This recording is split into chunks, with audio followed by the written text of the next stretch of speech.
আমার পোষা পাখিটা আর গান গায় না, ডানা ঝটপটের শব্দ আর শুনতে পাই না।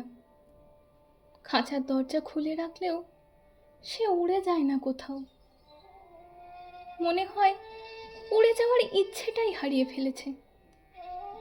প্রতিটা সকালে ওর ডাক শুনে বুঝতাম সকাল হলো, কিন্তু আজ সেও আমার মতোই নীরব জীবন মেনে নিয়েছে।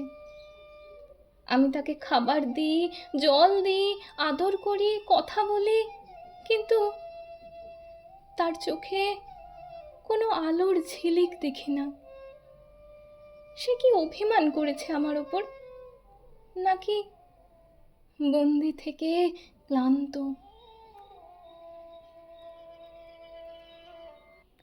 আমার পোষা পাখিটার মতো আমিও একদম চুপ স্তব্ধ একটা জীবন কাটাচ্ছি।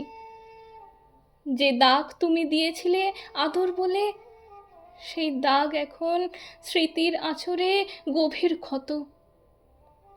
ভেবেছিলাম যেদিন আমার কথা মনে পড়বে হয়তো এক ফোঁটা বৃষ্টি পাঠাবে আমার জন্যে। আমি চোখ মুছে জলের শেষ ফোঁটা বৃষ্টিতে রাখবো। তুমি আমাকে খুঁজে নিও বৃষ্টিকে ছুঁয়ে। খাঁচার ভেতর অচিন পাখি কেমনে আসে যায়।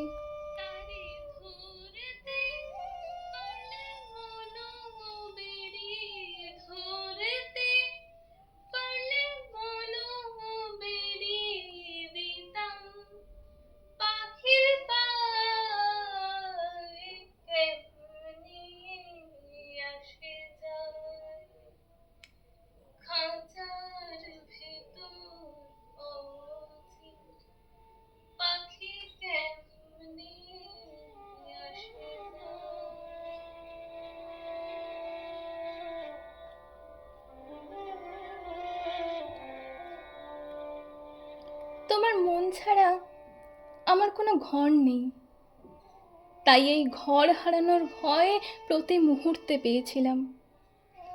আজও তাই তোমার মনের এক কোণে পড়ে আছি, যেখানে তোমার চোখ পড়ে না কবুও।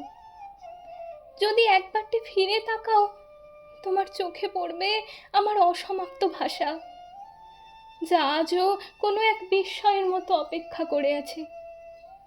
তুমি কি বোঝো, অভিমানে হৃদয় আরো কোমল হয়। একটু গভীর শক্ত আলিঙ্গনে অভিমান কমেও যায়। এই ক্লান্তি, বিষাদ, কোনো কিছু ভালো না লাগা, একাকিত্ব, মন খারাপে তোমার একটুখানি সঙ্গের চাইতে উপকারী আর কি বা হতে পারে। ঘরটা ভরা, তবুও কেমন যেন খালি খালি লাগে। আলো আসে, দেয়ালে পড়ে, তবুও ছায়া নেই। জানলা খোলা, কিন্তু বাতাস ঢোকে না। ঘড়ি চলছে আপন মনে, কিন্তু সময় থেমে থাকে। আমি বুঝি এই শূন্যতাই সবচেয়ে ভারী, যার কোনো শব্দ নেই, অথচ এই শূন্যতা যার জন্য, সে কি জানে?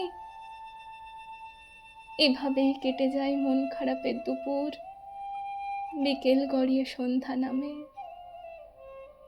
তবুও কোথাও যেন একটা আলো জ্বলে অজানা কারো স্পর্শে। এভাবে ভালোবাসা অবজ্ঞা করতে নেই পাখি। জড়িয়ে ধরো, মুক্ত বাতাসে নিঃশ্বাস নাও, দুঃখকে ভাগ করো।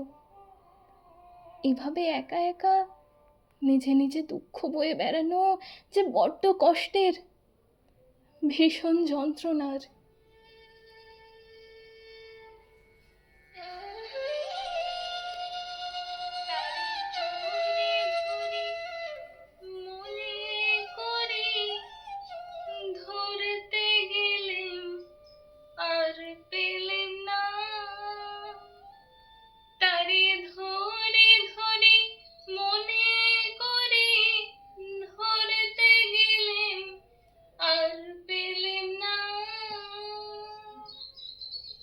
দেখেছি রূপসাগরে মনের মানুষ কাঁচা সোনা, দেখেছি